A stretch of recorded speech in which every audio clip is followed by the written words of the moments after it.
ku ne xam ne ne yàlla daa bind te yemalewul am na ñu matal am ñu matlewul waaye ba mottali amee ba léegi kenn sonnatul buur kattan di produit 100% naturel sans effet secondaire ñu defare ko li nga xamante ni moo di petit cola bisaab ak jinjeer ñoo ngi jàppale leen ci seen wàllu kattan ak seen wàllu wërgu-yaram bu nekk jarna fi nguur ak keng ba ci kikirikiij waaye bii mooy seen buur di buur kattan ballonnement moo ci mën constipation faiblesse sexuelle diabète sinusite éjaculation précoce di joxe appétit sexuel teg ci itam day raxas sa biir ba mu set wecc wooteel gaaw ci 77 413 59 24 77 413 59 24 xar yëpp xar lañ waaye laadum da ciy gën te bu ñu nee góor ngóoraa tax.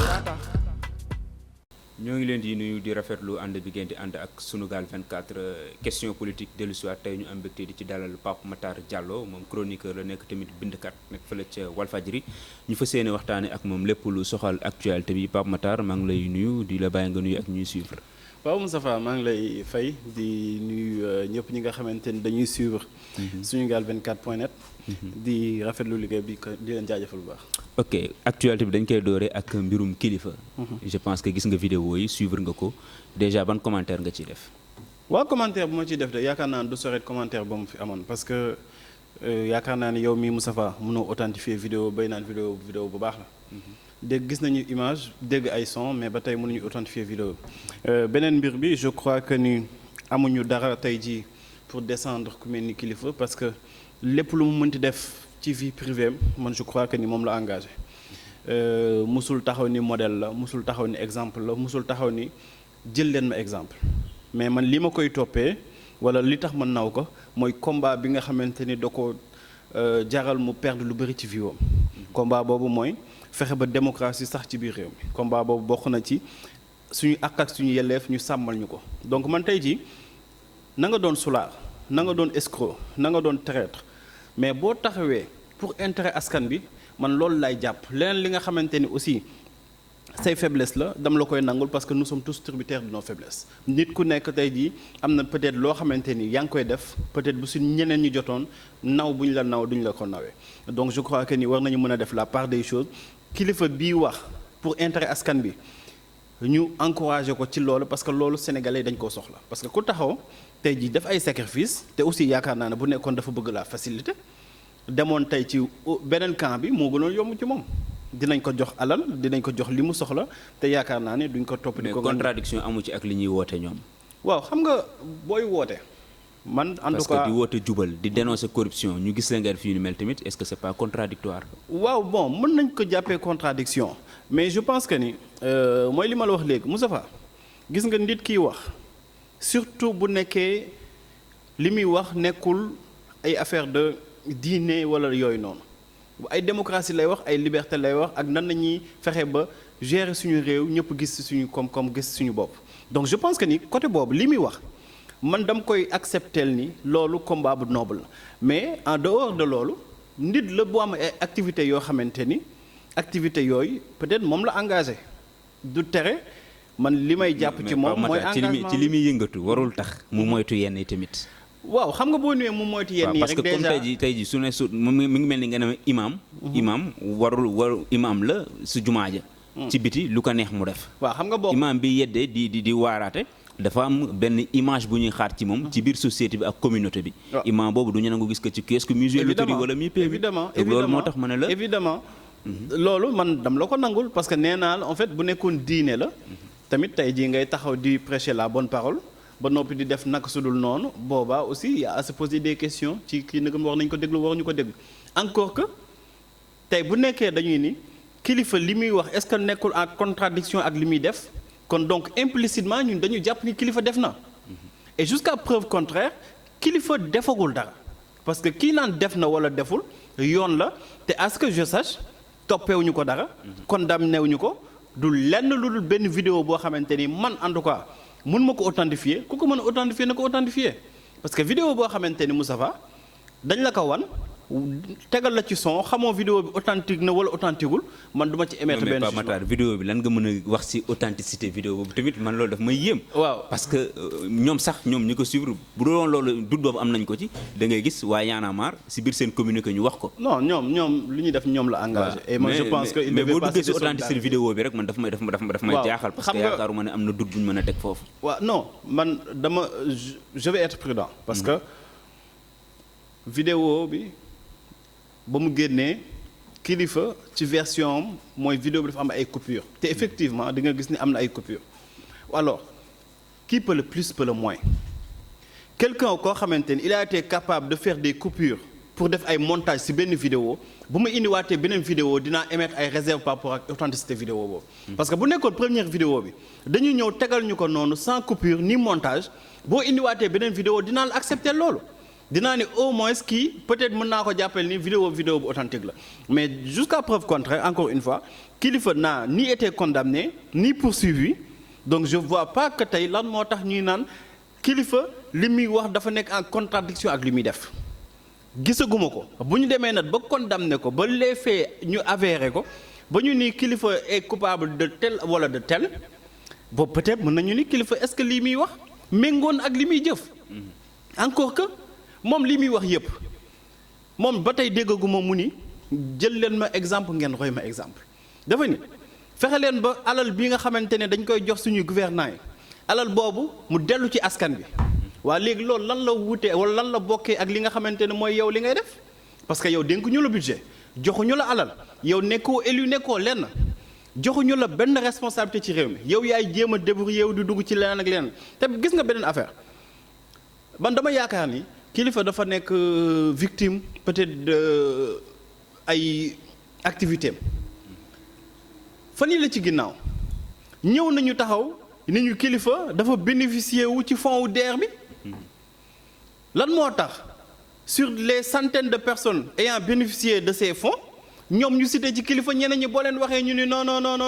données personnelles u nit ki la wala Kilifeu nekkatul nit bay am ba duñ ko sàmmal ak ay yelleefam donc je crois que ni ñi nga xamante ni ñoom ñoo doon génn di fësal ni Kilifeu dafa nekk bénéficiaire wu fonds wu DER bi ñoom tey jii ñooy wëlbati ko di jéem a gàkkal Kilifeu parce que peut-être da leen di déranger man ci sens boobu laa ko gisee le reste nag damay xaar bu plainte amee ba ñu situer les responsabilités boobaa peut-être dinaa ci am avis mais pour le moment gisuma lu dul benn vidéo boo xamante ni man Pape Makhtar Diallo mënu ma ko authentifier Moustapha boo ko mënee authentifier nga authentifier ko mënu ma ko authentifier du ma jàpp ni baax na wala baaxul sama problème foofu la nekk ak Pape Makhtar bu ne bu duggee ci côté vidéo bi ndax dafa authentique wala yooyu rek mais xam nga média nga mais vidéo boobu dafa am beneen problème bu mu posé tamit mooy données personnelles u nit ki filmer nit ki à son insu débat boobu dafa mel ni dañ koy fàtte te pourtant lu am solo la waaw mais xam nga maa ngi koy wax la dernière fois gis nga moo tax ma ni gis nga Kilifeu ku ko wax dara tooñ ko parce que dëkk bii nii ñu ne ñu tuddee ay kilifa ñu yor ay nombre tànk di dundee suñu ay fonds ak suñu ay alal ñoom ñoo fi def naqasul noonu te dara du leen ci fekk yaa xam mbay pour le citer lan la fi defoon ci affaire Sonko ak Mansour Faye xëyu fi jël audio jàmbur diffusé ko te dara fekk parce que il est protégé par la loi au nom de parce que journaliste la donc bu nekkee suñu kilifa yi boobu tamit laajoon na autorisation Sonko neewoon nañ ko boo non mënu ko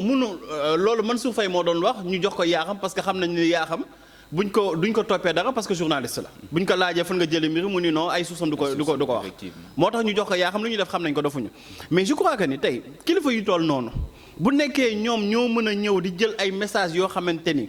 secret correspondance dafa laal message yooyu ñu koy jël di ko divulguer sur la place publique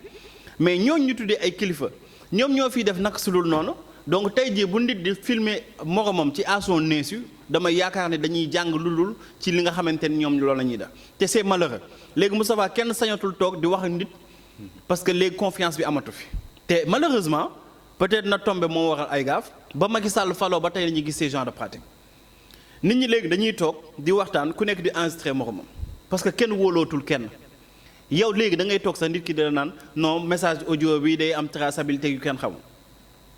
nit ki léegi sañatul def lenn ci dëkk surtout nag boo nekkee journaliste bu indépendant wala nga nekk activiste wala nga nekk leneen ak leneen. taxaw di xeex wala chroniqueur taxaw di xeex dañ lay naan non léegi faut faire attention parce que c'est yu moyen fait ak geste gars dañ koy escouade dañ lay topp dañ lay lii ak leneen Pape Ndiaye barki dem danañ ko jàppee. tëj ko ci kaso bi nee nañu dafa yoreel nit loo xamante ni. domaine privé la yoreel nga Moustapha ñëw ñu fay ko Moustapha retiré plainte am ñu ni non action publique dafay continuer ban action publique plainte bi kay moo tax ñuy wax escroquerie boo retiré plainte bi ana action publique dañuy dem ba ñun ñu nga xamante ne jàng nañ as tuuti droit sax dañuy saaga donc genre mbir yooyu bu nekkee ci réew mi te au même moment ñu am na ñoo xamante ne dañ doon sàcc ay signalu jàmbur kooku bañ ko jàppee am na wala amul mais dañ ko di demal toog sa kër ñu def information judiciaire. contrôle judiciaire. keneen ki benn journal xëy suba benn quotidien xëy suba ni am na benn kilifa boo xamante ni dafa doon sàcc courant dégguma ci plainte pour diffamation dégguma ci démentir dégguma ci enquête boo xamante ni dañuy leeral parce que bu nekkee dafa am koo xamante ni dafa doon sàcc courant mais suñu alal la doon sàcc. donc ces dossiers là méritaient en tout cas plus de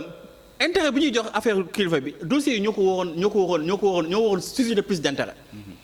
et puis di fàttali ni am na koo xamante ni bërki démb maa ngi ko doon xaar sax moom plaintam ak Pape Alé Niang fu mu mujjee mooy waa ji nekkoon kudd doon jëndee ñebe 4000 francs le kilo Cheikh Oumar Anne waa léegi yooyu yëpp dossiers yooyu yëpp ak ñaata rapport yoo xamante ni soit OFNAC a koy def wala Cour des comptes wala IGE te ay kilifa yoo xamante ni dañ leen sant pour ñuy contrôler li nga xamante ne mooy action gouvernement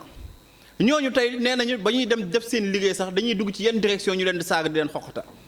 mais loolu yëpp tey suscité wul intérêt nit ñi waxuñu ci loolu ñi non nañu lijjanti kilifa mi nga xamante ne même bu nekkee 2 minutes la 2 minutes yooyu defaan na ko peuple sénégalais donc je crois que il faut que sénégalais yi soient reconnaissants xool ni même bu nekkee juum na te à l'heure actuelle teel na pour wax ni juum na wala juumul bu nekkee juum na wax nañ ko mën a pardonner. njortoo ne amul lu mu koy yàqal li xew nii. bon bu nekkee sama classe gi de du ko yàqal dara ci moom. parce que man encore une fois. parce que ay mbirum gelé na ko ci mouvement Y'en a marre. waaw bon man moom très sincèrement j'ai pas compris l'attitude de Y'en a marre parce que ñoom mënuñu ni seen benn communiqué ni présomption d'innocence ba noppi di naan ci vidéo yooyu noonu ñoom vidéo yi mënuñu ko authentifier encore une fois amul kenn ku à moins que nga dëgg fit.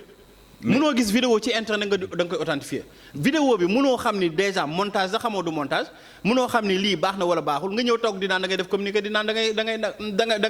ngay fustiger comportement yi nga xamante ni dañ koy gis ci vidéo yi donc man j'ai pas compris leur attitude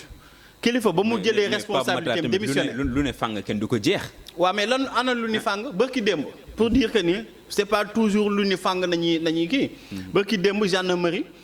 section de recherche def na fi liggéey bu am solo ba ñu jàpp fi benn waay boo xamante ni dañu ni dafa doon yore ay faux billets dafa ay faux billets quantité boo xamante ne bu doy waaw mais kooku dem na assemblée nationale démissionné ñu yóbbu tribunal ñu yóbbu cave def ko mandat dépôt tey jii mi ngi këram te pourtant dañu ni woon flagrant délit la maanaam lu ñu fànk kenn du ko jeex lan moo tax kooku ba tey jii il n'a pas fait l'objet d'une condamnation. donc je crois que ni vraiment bu ñuy xool rek Sénégal gii am na ñoo xamante ni dañuy def lu ni fàng ñuy wër di ko jeex am na ñoo xamante ni defuñu dara na ñu ni fàng la. mais mouvement Y'en a marre lu tax nga ne comprendre ko. waaw bon xam nga man en fait. parce que tamit ñoom bu fekkente ne dañuy sàmmonte pour nit ñi def lu jubal lu sellal mu am kenn ci ñoom koo xamante ne tudd nañ ko ci ay mbirum trafic visa yoon la tamit ñu écarté ko tuuti. xam nga man yaakaar naa ne attitude du kilifa ba mu amee rek moom ba mu démissionné wala ba mu gelé ay activités am ci biir Y'en a marre loolu rek waroon na tax ba ñoom peut-être ñu bañ a sax def communication ci loolu. mais man bu ma liiree seen communiqué bi ñoom ñi ngi commencé ci présomption d'innocence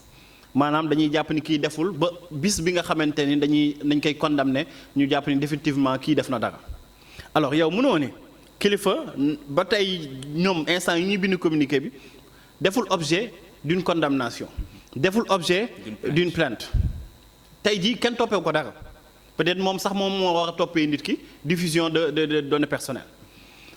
léegi yow kooku ko xamante ni toppee ñu ko dara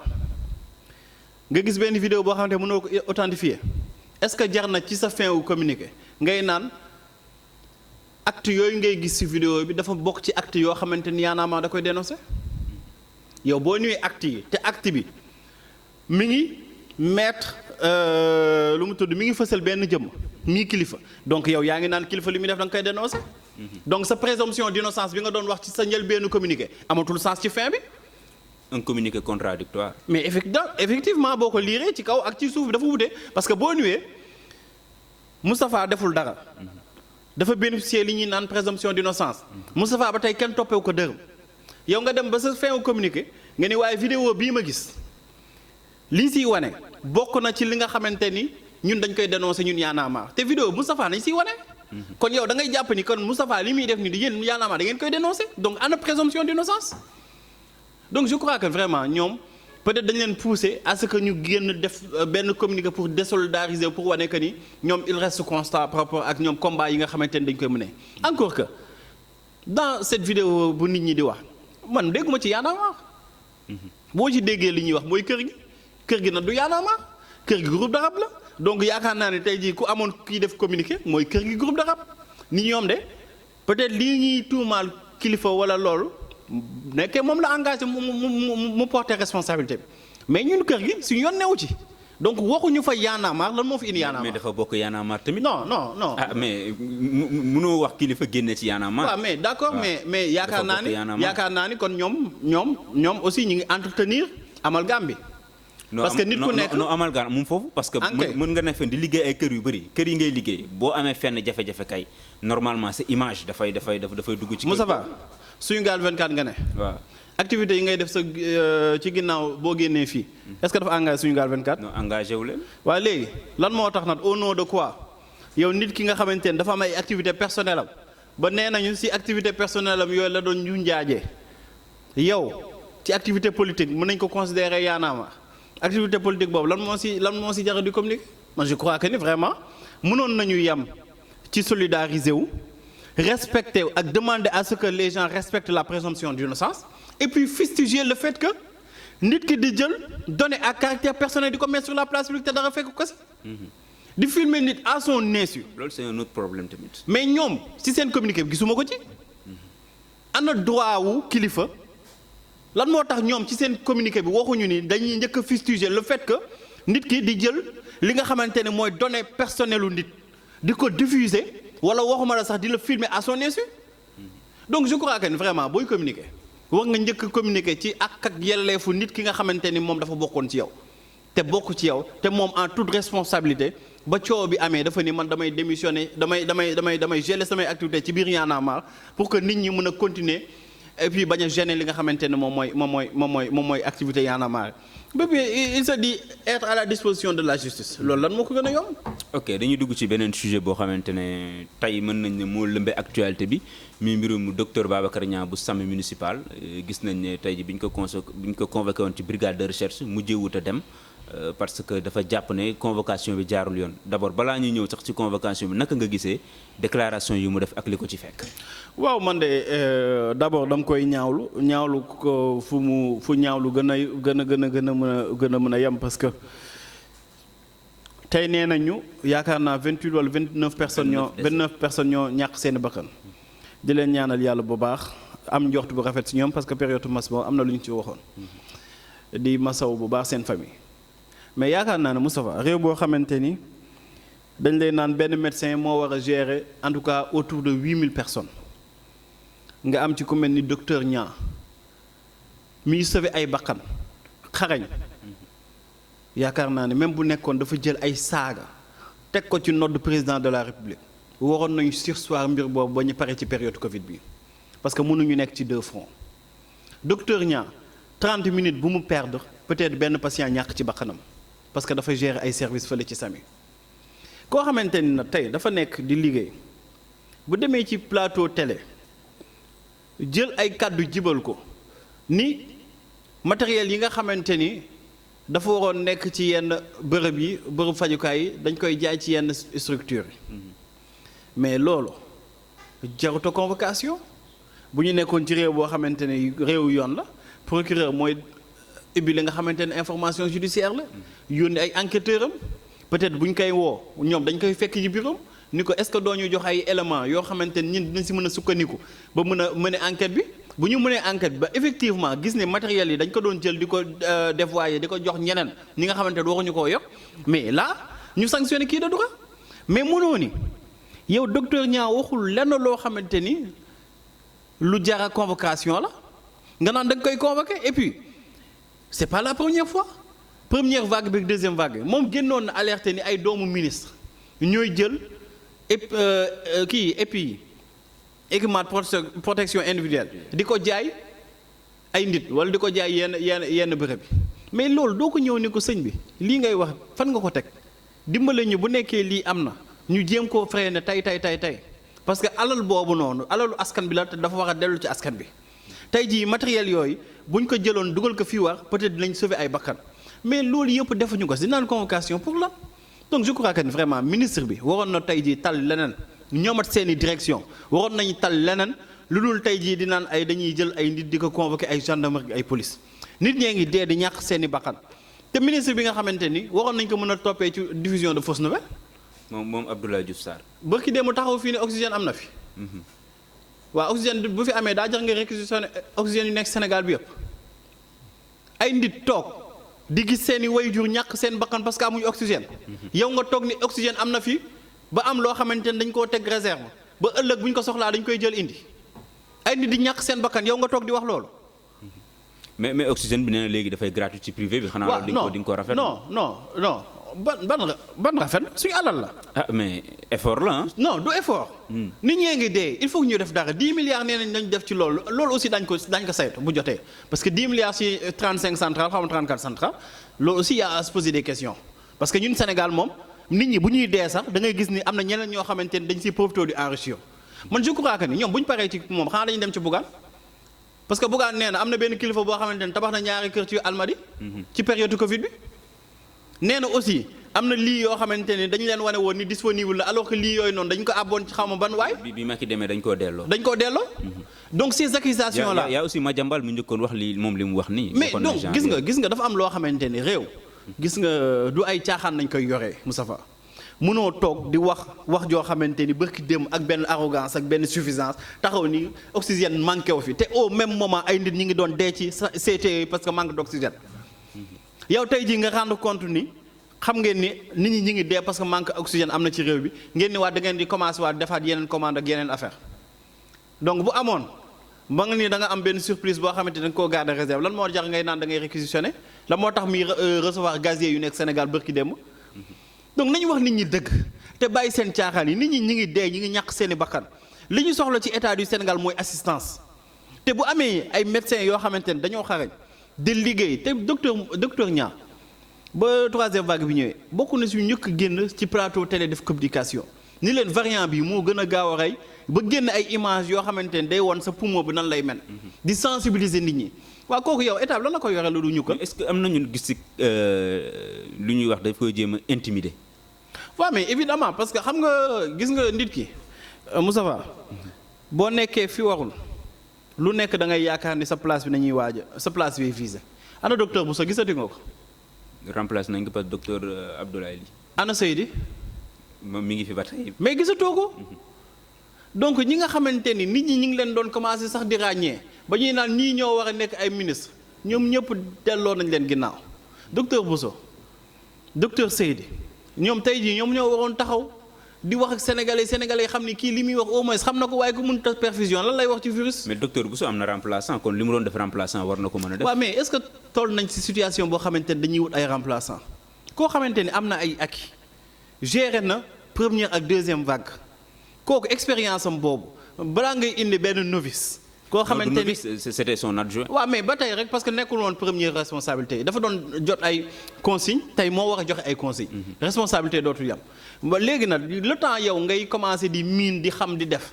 mais temps boobu est-ce que am nañ ko Sénégalais est-ce que ñiy tëdd ci CTE yi di am problème respiration est-ce que ñi nga xamante ne dañuy naan dimbali leen ma ngeen débranché kii branché kii parce que kii mi ngi waaj a dee ak ñi nga xamante ne ñi ngi tëdd ci couloir hôpital est-ce que tey jii boole ni woon dañuy changer ay docteurs rek di daañu la déglu je crois que ni vraiment.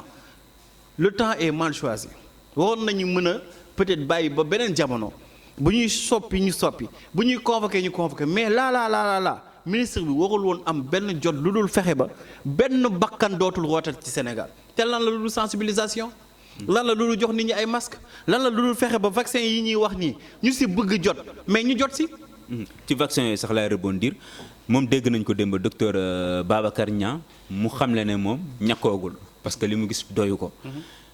yow Pape Matar ñàkku nga wala yow ban position nga am ci vaccin yi. non man sama position sax peut-être du am solo mais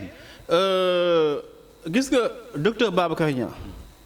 nit la bu am ay àq ak yelleef comme ni mu ko amee quel que soit d'ailleurs yow sa poste ak sa responsabilité nit ki moom yaramam am na sañ-sañu ni lii dugg sama yaram dama koy xam donc loolu kenn mënu ci dara man yàgg naa toog di ngañ vaccin bi di naan vaccin bi doyu sama xel dalul sama xel mais bu ma demee ba par exemple ñu ni ma 10 personnes dee nañu ñu ni ñu vaccin bi dina tax ba peut-être dina wàññi moor mais dama dem vacciné wu ko ne di wax li may wax mais invité wu ma kenn parce que loolu du sama responsabilité lii sama responsabilité mooy comme nee nañ ñun ñu def wax nañoo wax ba sonn mais nee nañu bu ñu defee lii amaana peut-être dina soppeeku te man maa ngi gis nit ku mi ngi dee dinaa fexe ba lépp li nga xamante ni mën naa ko def te bu ma ko defee njoxtu ne dina wàññi dese dinaa ko def mais du tere li may wax dama koy continuer di wax parce que aussi nit ñi duñu ay cobaye Moustapha nit ñi am nañu droit am toutes les informations yu ñu soxla vaccin bi man ba mu ko vacciné woo mais jaddi naa tëdd sama kër waroon nañ ma ni par exemple boo vacciné woo da ngay am ay effets secondaires nga jël garab bi ak garab bële. mais duñ la accompagner dañ lay bàyyi rek. waaye yow nga ñàkku après. man xaw ma de du ma médecin. mais yaakaar bon xaw ma je sais pas mais booy vacciné wax duñ jël sa température. duñ jël sa pression cardiaque duñ jël sa dara duñu xool ni kii nagam mi ngi nekk ci état wu vacciné wu wala nekk ko duñu laaj nagam lekk nga wala naan nga. mais est-ce que vaccin yi laaj na yooyu tamit. ah déet man de vaccin ba mu ko jëlee. tëdd naa sama kër xam naa ne vaccin bi fort na parce que sama yaram yëpp a doon metti. man koy gis naa ko vacciné sax naruma woon a gontu si. non tellement que. am na ñu ma gis ñu vacciné wu am na kenn koo xamante ne xam naa ko peut-être ñu ngi may dégg ba mu vacciné woo xam na ñaari yoon fu ñu ko vacciné la ñu xamee ba mu demaatee këram aussi mu xam peut-être elle était faible jigéen la. am na keneen koo xamante ne moom presque même chose la doon wax donc bëri na ñoo xamante ne vaccin bi def na ay effets secondaires si ñoom mais tey. yaakaar naa ni ñoom médecins yi ñoom la ñu waroon mettre au devant. mais doo dégg sax ñu wax si parce que bu njëkk ba doon nga dégg AstraZeneca bi ñu expliqué ci effet secondaire mais bi pas déggoo sax ko si wax. te am na ñoo xamante ne sonal na leen. non mais Johnson la xaw ma. waaw Johnson bi ku ko vacciné wu de wala man de ñu ma gis ñu vacciné wu ko. ba ma toogee di jooy de nee nañ ma yow. bërki démb rek man lii même chose ma dal am na ñoo xamante ne nee nañ 3 jours la leen dal. donc je crois que ni vraiment tey bu ñu jëloon professeur Seydi jox ko temps d'antenne. mu toog ci plateau télé ni leen vaccin bi bu leen tiit bu leen ragal effet secondaire yi lii moo ko waral d'abord wax ni lan moo koy dindi mais dina tax ba Moustapha mi toog këram dégg ni Pamata ba mu ñàkkoodee dafa doon kaddi mais Moustapha boobu dootu ragalat parce que dina xam ni lii moom moo tax mais Moustapha mi ngi toog di dégg ni ku vacciné wu sax yaa ngi doxee nii wala yaa ngi doxee nii mais kooku tamit pour mu dem vacciné wu day poser problème donc je crois que ni tout est dans la communication mais la bonne communication bërki démb président Macky Sall ba ko ñëpp di xaar dañuy annoncé woon ni que dafay def discours ci télé yëpp ndenge de dafa jënd temps d'antenne pour diffuser li nga xamante ne moom mooy ay lu mu tudd ay réalisation moo ko ay tournée waaye léegi yow situation bi nit ñi di dee je crois que vraiment c'est même malsain en fait nit ñi ñi ngi nekk di dee yow ngay xalaatu politique temps d'antenne boobu mu jënd bu ko jëndoon jox ko professeur Seydi mu jàkkaarloo docteur Niang mais ñu am benn débat d'idée bii ñaari scientifique yi toog kii di ko naan vacciné wu ma ndax lii kii ni ko da nga wax vacciné wu ndax lii sénégalais yi jàng ci loolu ëpp njëriñ loolu te loolu boo ko ñëwoon ci télé yi proposer leen ko temps d'antenne bi kenn du la ko jaay dañ koy def gratos parce que il y va quand même de suñu survie ñun ñëpp donc je crois que vraiment ñoom ba tey dañuy wax de mais ñoom mesuré wu ñu peut-être danger wu mbir mi ak fu situation bi toll ñoom ñi ngi wax mais ba tey xamuñu fan la affaire yi toll. lan nga yaakaar ne fi ñu toll nii moom la ñu war a def comme solution parce que gis nañ ni mbir mi jaxasoo na lëj na ministère mel na ni mbir mi daf leen dépassé ñu bañ koo wax nit ñi lan nga yaakaar ne bu ñu ko defee dina tax. man de wax dëgg yàlla peut-être bu ñu laajoon ñoom Seydou ak ñoom ñaar ñu wax leen solution mais man li ma jàpp parce que du ma scientifique du ma médecin li ma jàpp ci ñoom d'après information yi ñuy jox Moustapha nee nañu bu ñu vacciné wul nañu sol masque. nee nañu bu ñu vacciné wul nañu dandoonte. nee nañu bu ñu vacciné wul nañu rax suñu loxo waaye léegi nañu fexe ba masque yi mu nekk lu disponible.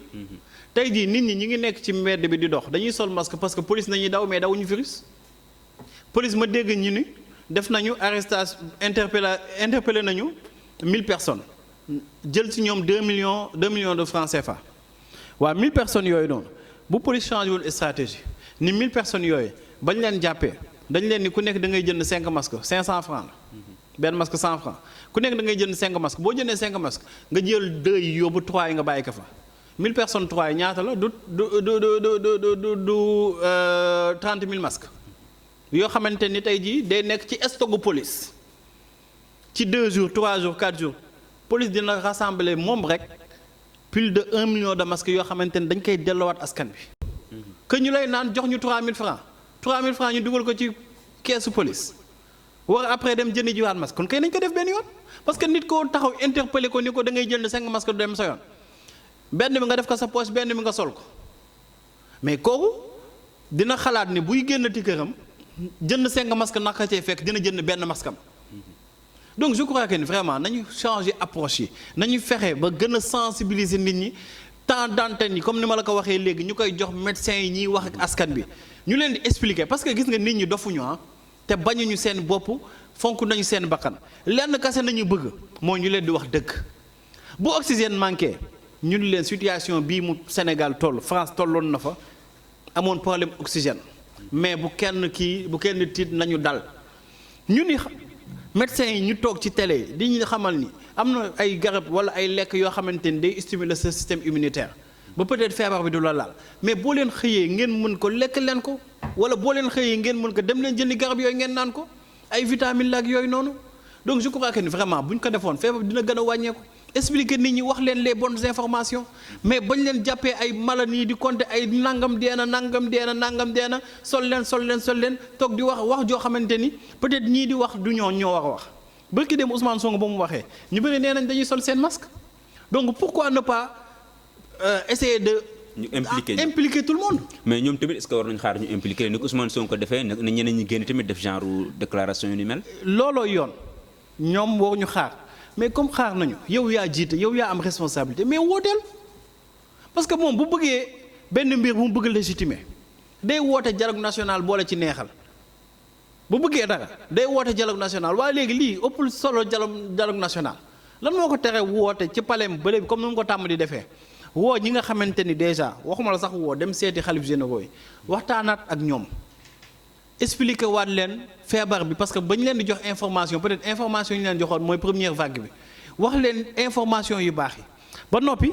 demander leen ñaan leen ñooñu aussi ñu dimbali leen ci sensibilisation bi boo paree si ñooñu nga jël acteur politique parce que acteur politique bu nekk am na 2 personnes yoo xamante ni topp nañ ko mais ñooñu aussi nga wax leen impliquer leen. ba noppi bu nekkee ñooñu mën nga jël ci ñoom xaalis walla leneen mais nga leen dimbali leen ngeen jox ñu lii parce que dañoo soxla alal ji. ok politique la ñuy waxtaanee ak renouvellement yi ñuy def ci liste électorale yi pour ñu mën a voter ci élection locale yi ñu dëgmal ñu gis ci primo votant yi coppite gi ci def ñu ne léegi foog nga am pièce d'identité te ku wax primo votant xam ne yenn saa yi da ngay inscrire yor sa récépissé. wala sax doo jotagum inscrire ñu ne woon ndax extrait war na ko mën a def wala récépissé bi loolu lépp ñu lankal leen ko ne pièce d'identité kese lay doon am nañu yaakaar ne c'est une façon d'écarter jeunes yi nga xam te ñu bëri ay opposants lañ ci ban lecture nga am ci loolu. waaw non mais xam nga loolu moom ñëpp xam nañ ko primo votant moom pour mu voter régime. dafay jafe régime en place dafay jafe donc ñooñu dañuy nekk entre guillemets ay rebelles bu ñu tolloo ci yenn lim yi. ñu lay naan ay 500000 ñooñu tey jii bu ñu yoree carte électeur musiba la ci régime bu nekk en place donc dina fexe ba lépp li nga xamante ne mën na koo def ba amoindrir ñoom seen force parce que xam na ni ñooñu duñu force mais ñooñu dañuy renforcer ji opposition Abdoulaye Wade ñu ko daaneeloon bokk na ci primo votant yi Abdou Diouf aussi même chose donc ñi nga xamante ni ñi ngi doogay am 18 ans mooy ñi judd ban année 2000 ñaata. 99 non. non 2003 yooyu noonu. 2003 waaw ñooñu noonu tey jii lu ñuy xam ci Abdoulaye Wade du bëri waxuma daan Macky Sall parce que ñooñu ba ñuy Macky Sall di am deuxième mandat si nañuy am lan ay 15 ans 14 ans. donc ñooñu pour ñu mën a xam lu bëri ci ay affaire de politique day jafe dañuy màgg juste dégg Ousmane Sonko ak feneen Ousmane Sonko. ak âge bi ñuy toll sax. nga xam ne adolescent. rebelle ngay doon adolescent moom doo nangoote ay kii anticonformiste ngay njëkk doon. lii moo fi am nga ni lii baaxul nga dem ànd ci ñi nga xamante ni aussi ñoom ngay gën a gis sa bopp mooy ndaw yi te ndaw yi malheureusement Ousmane Sonko la ak ay Déthié Fall ak ay Bougane ak ay Thierno Bocoum léegi ñooñu état bi li mu mën mooy fexe ba ñooñu bañ a jot seeni carte ñu bañ a bëri. ñu bañ a bëri bu ñu bindoo sax seen carte boo seetloo distribution yi dinañ defaat comme ni ñu ko fi defee woon mais léegi loolu responsabilité opposition bi la parce que même bu nekkee jox nañ leen délai wu 5 jours nañu fexe ba jiital ndaw yi yóbbu leen ñu inscrire ji ba jot seeni carte d'identité buñ ko jotee ñu dem. bindu ji si carte d'identité bi jot bi foofu la problème bi nekk carte d'identité yomb. mais nañu bindu ji rek. parce que gis nga bu ñu leen gëmloowee que ni duñu gaaw jot ci carte d'identité yi rek boobaa ñu ngi joué jeu wu état bi. bu ñu leen gëmloowee ni que bu ñu inscrire itam duñu jot ci carte d'identité bi boobu dañuy joué jeu état dañu bindu ba noppi boo bindoo ba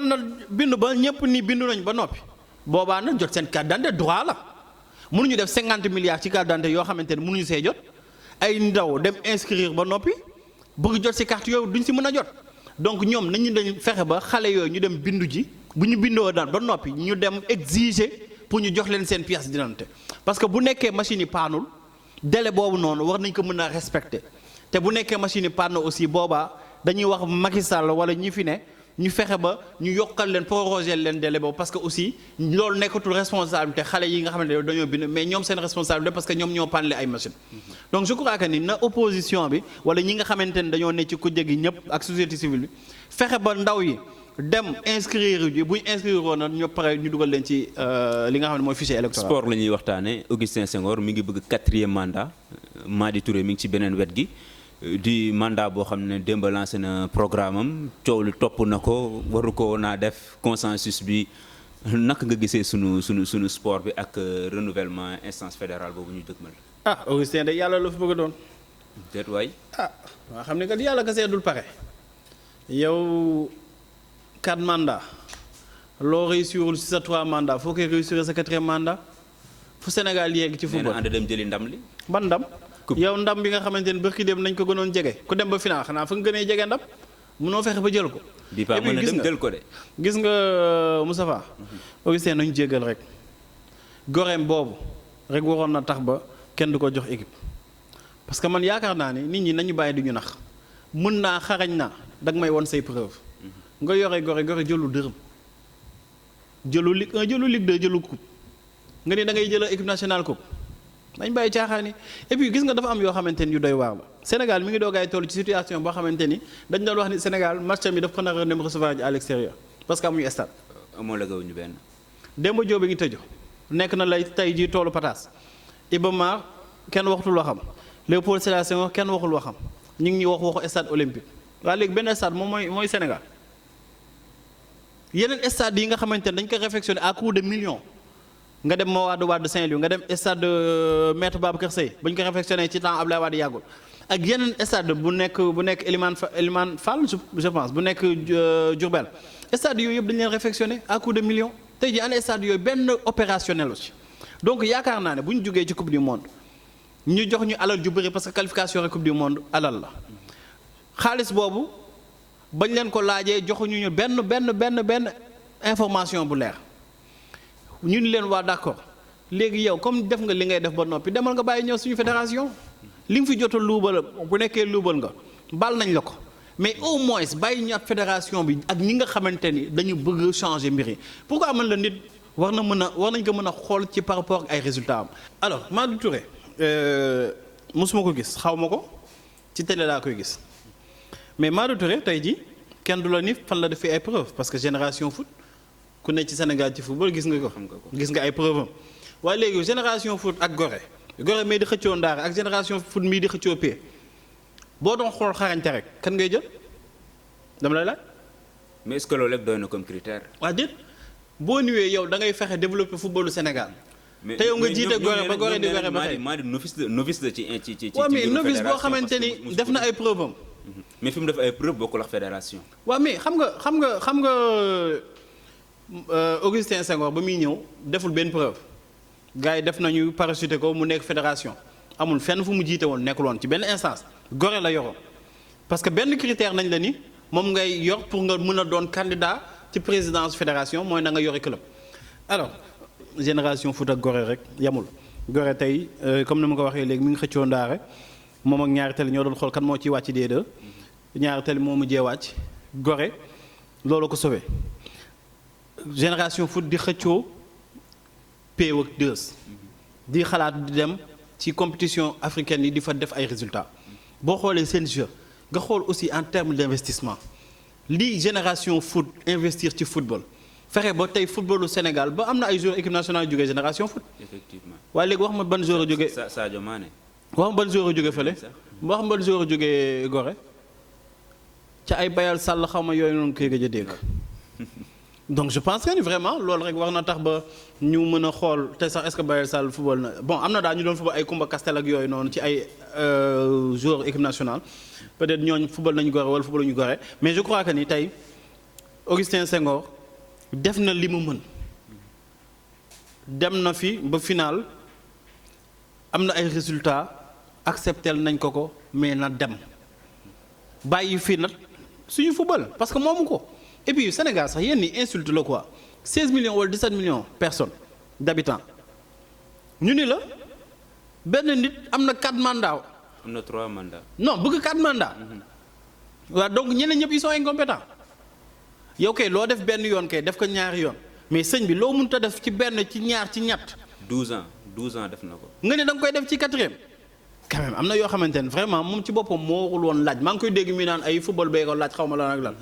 est-ce que mbee ko ni Augustin Senghor ngir yàlla dimbale ñu nga bàyyi suñu football moom la moo ñu fi indil Aliou Cissé te Sénégal boobu ba tey ñu ngi lay naan football bi demul fenn Sénégal équipe bu mu yor waxoon nañ toog fii naan ay final dañ koy ñax bu ñu waxantee dëgg ci papier amul benn équipe bu yoo xamante ni Sénégal war na mën a tax jàkkaarloo moom nee naa numéro 1 Afrique numéro 1 boo xamante ne jëloo benn trophée pendant des années sax. donc vraiment je crois que ni war nañu mën a changer mbir yi te changement bi ci ndaw lay jógee ndaw boo xamante ni dafa am ay ambition boo xoolee ku mel ni Madi encore une fois mosuma ko gis xaw ma ko ku mel ni moom dafa ñëw bëgg relever ay défis am ay challenge personnel comme nu mu ko nekkee di investir ci génération foot investissement boo xamante ni yow doo ko def man du ma ko def Augustin du ko def donc vraiment loolu rek tey jii waroon na tax ba football bi ñu jox ko genre ndaw yooyu bu ñu joxee Madi 1 an bu ñu gisul lu ñu xam xaw ma benn mandat bu ñu gisul lu ñu xam mais ñu retiré nank jox ko keneen mais au moins ñuy am changement dafa baax ci lépp ci àdduna mais 4 ans nga bëgg koo 4 mandat nga bëgg koo tegle yow doo yàlla doo yonent wala gënoo fee xaret te et puis moom sax avocat la jàngul loolu Augustin da nga ko mës a dégg ñu la jour bu aay la Gorée bii nii Gorée amul benn résultat bu mu fa def en tout cas man bu ma xam donc je pense que mais li ñu gisee mbir mi ak vote bi ni muy demee ñu ne Augustin club yi moom lañ jox bopp daanaka c'est perdu d'avance moom miy dem sax Madi xam na ne du ci am ndam mais peut-être dafay dem rek pour wane ne Madi fa mu nekkoon ki amul 13 voix yi ak Madi bi ñu am 2021 du benn. gis nga malheureusement seen élection yële passé bëriwoon na ay ñu njaaj ba gars yi ñu ngi ko doon wax di doon voteloo voilà ay club fictif xaw ma ñaata club fictif amoon naa chiffres yi dañuy jégg saa sax ñëw ni PMD football club mu ñëw taxaw voté te malheureusement loolu moom moo taxoon ba waa ji gagné woon mais je crois que vraiment war nañu mën a fair play quoi bu demee ba ñoom ci seen i biir ñu ngi commencé di am ay problème maa ngi gis ni Saer Seck génn na kii nekk Mbour lu mu tudd Mbaye Diouf Dia aussi génn na donc ñoom seen i biir ba ñoom sax ñu ngi programmé conférence de presse parce que peut-être ñu ngi commencé gis ni comme nu leen gars yi di attaqué ak yooyu noonu il faut que ñu jéem a joxe ñoom aussi seen version mais je pense que vraiment ñoom lenn nañuy xaar si ñoom moo ñu dem abale ñeneen ñi nga xamante ne am nañ ay ambition nekk ay ndaw ñooñ ñu jël relève bi aussi ñu tegal leen ay défis bu ñu ko réussir ñu continuer bu ñu ko réussirul toog mais yow sëñ bi yow nga toog boobu ba tey ay résultats yoo xamante ne football Sénégal ci boobu moo dee nañu waxante dëgg amul benn xool championnat bi ka mu koy seetaan fexe nañu ba championnat bi dee na laata Covid bi ñoom Sénégal moom championnat bi mën nañu dégg naan dañuy huis clos xam nga ni yabaa dafa la commencé huis clos nga mës a joué daa soxla ngay naan ay da ngay huis clos distanciation sociale ak physique moom boo duggee championnat bi fa nga koy fekk kenn bu toogee fële kenn ki mu ngi toog fële mais amatoo sax stade bu joué donc président fédération football boo xamante ne football inexistant mais kooku war na mën a abale keneen ñëw nag keneen bu ñëwee nag indi ay yeneen mbir mais nit ñi apprécier mais je pense que ni wax dëgg yàlla Augustin Senghor war na mën a dem war na mën a dem. war na mën a dem du ma la bàyyi nga dem te waxuma ci benn question boo xam ne fait divers sax laa koy tuddee bu attiroon attention ñëpp mooy mbirum Khadim Mboup mi doon def bac ci place su soxnaam ci place su corom boobu jigéen boobu bon juste quelques secondes rek xam naa affaire bu drôle la yow nag nga gisee ak traitement biñ ci def am nañu fustigé li image am lan moo tax ñu ne ko fàng noonu ak tamit waa ji tamit li mu def tamit saa Pa Matar loolu tamit doy na waar trop. yaakaar naa mbëggeel fort daal. yaakaar naa Blaise Pascal moo ko doon wax le cœur a ses raisons que la raison ignore. effectivement xam nga nit ke ku mu bëgg dina ko jaral mu def lu ne de kooku peut-être dafa gën a fës rek dafa dem def loo xamante ni buñ ko déggee dañu ni c'est très cocasse mais Moustapha am na ñuy dem ci ay sëriñ di liggéeyante ci ay affaire de mbëggeel. lu gën a garaaw te duñ ko. ay affaire de coro nit ñi ngi ko ci yàq. te yooyu je pense que ni moo gën a garaaw fukki yoon. parce que yow yaa ngi bëgganteeg diw boobu bëggul a kee la bëgg nga dem ci sëriñ yàq ko fi loolu du benn du ñaar. dëgg la di ko liggéey ak yu kenn xamul. ñeneen ñi bon ay affaire bon am na ñoo xamante am na benn copain boo xamante ne bu ko gelam mere woon da doon dem ci boor géej gi di taxawaal ba yow doo comprendre en fait da ngay naan mais kii est-ce que nit la. peut-être moom foofu la ko affaire yi toll. parfois sax dama koy naan yow est-ce que lii mbëggeel lii est-ce que du obsession. donc pour dire que ni bon ku nekk ak ni ngay dundee sa amour mais loolu yëpp na doon ci li nga xamante ne mooy lu cadre bu normal bu légal. bac fi ñu ko teg aussi moom moo tax ba tey nit ñi di si def yenn yi. Moustapha booy def bac dañ lay gëmloo que ni boo amee bac da ngay tekki. c'est vrai que boo amul bac da ngay torox alors que c'est faux. ak pression sociale bi ñuy teg. mooy pression sociale bi di gëmloo nit ñi que ni boo amul bac doo tekki dara ci dëkk bi. que da ngay nekk benn va-nu-pied di wër di taxawaalu dañu arrêté loolu fii ñaata nit ñoo fi tekki te amuñu baccalauréat ñaata nit aussi ñoo fi am baccalauréat te mujjuñu fenn. chaque jour nga gis ko parfois nga gis nit ñoo xamante ni dañuy nekk ci bon y a pas de sous-métier mais dañuy nekk ci yoo xamante ni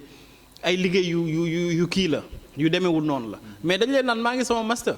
kooku master bi la ko jëriñ donc je crois que ni vraiment nañu gëmloo xale yi jàng pour xam-xam te bàyyiloo leen di leen gëmloo jàng pour ay affaire de diplôme. diplôme yooyu nag moo tax ba nit ñi dañuy naan la fin justifie les moyens di nga gis ñoo xamante ni dina leen jaral ñu tëdd ak seen professeur pour am fluide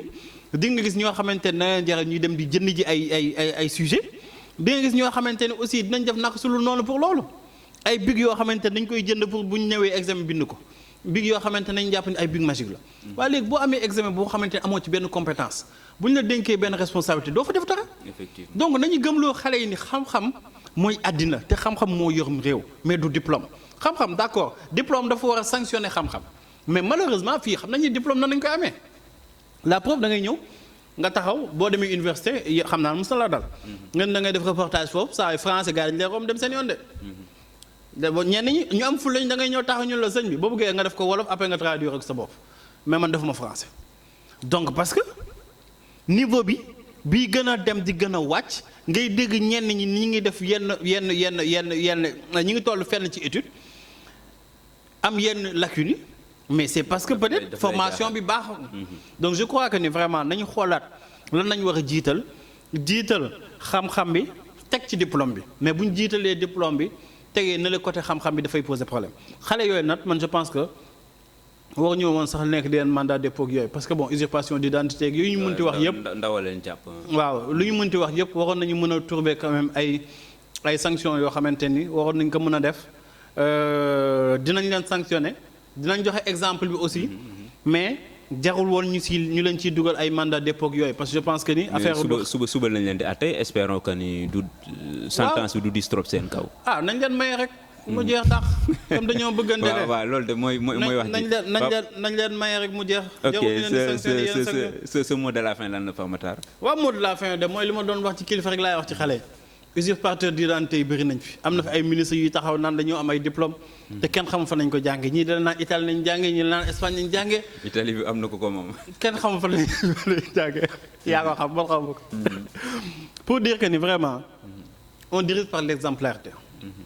Moustapha 2 dernières années yi lu ñuy gis ci ay tricherie ay cas de fraude gëj nañ koo gis bu ñu demee sax ba léegi dañ koy def ci ay groupe nit ñi di ci dem di ci dugg c'est parce que peut-être dañ commencé gëmloo que ni gars yi dëkk bi dëkk njuuj njaaj la dëkk teg dil la dëkk dóor la dëkk bi nag bu ñu ko defee noonu nag xale yi mënuñu def lu roy ci mag ji bu nekkee ñoom loolu mooy seen système bu ñu leen dénkee 1000 milliards ni leen Covid ñu jël 1000 milliards yi tabax ci ay kër ñuy def ci leneen ak leneen ak leneen bu ñu la nuwee jënd ceeb nga dem jël kii jaay chandise jox ko ceeb jël kii transporté mbalit jox ko transport ceeb bi mais xale bi bu toogee këram di dégg loolu yëpp ci ay bêtises ak ay dérives mais dootul gëmati ay valeur mooy tax ba xale bi dootul nangoo di jàng parce que bii jàng dinaa man finalement sans papa bii nekk fii nekk royukaay ci man am na ay valeur am na éthique am na déontologie jàng na yor na xam-xamam mais sans papa tey jii pension retraite am sax matalu ko mënul faj ay ordonnance am alors que maa ngi dégg benn waaju incompétent bu nulaa bu waxee ñaari moo ci français ñetteel bi faute lay doon ñu ni kii directeur la woon ñu xëy suba yokk ndomba tànkam def ko ministre est-ce que dinaa jàngati pour xam-xam wala damay dem topp ji yoon bi nga xamante ne moom ngay doonee ministre. jërëjëf Pape Matar maa ngi lay remercier bu baax ci invitation bi ak disponibilité bi di jaajëfal ñi nga xam ne ñooy faral di ànd ak ñun suñu émission yi ñu amal fii ci Sunugal 24 Mansour Dramé moo nekkoon ci caméra yi ak Biggi ak ñi mu ci feggoo lépp ñu ngi leen di jaajëfal ba beneen yoon incha allah ci beneen invité.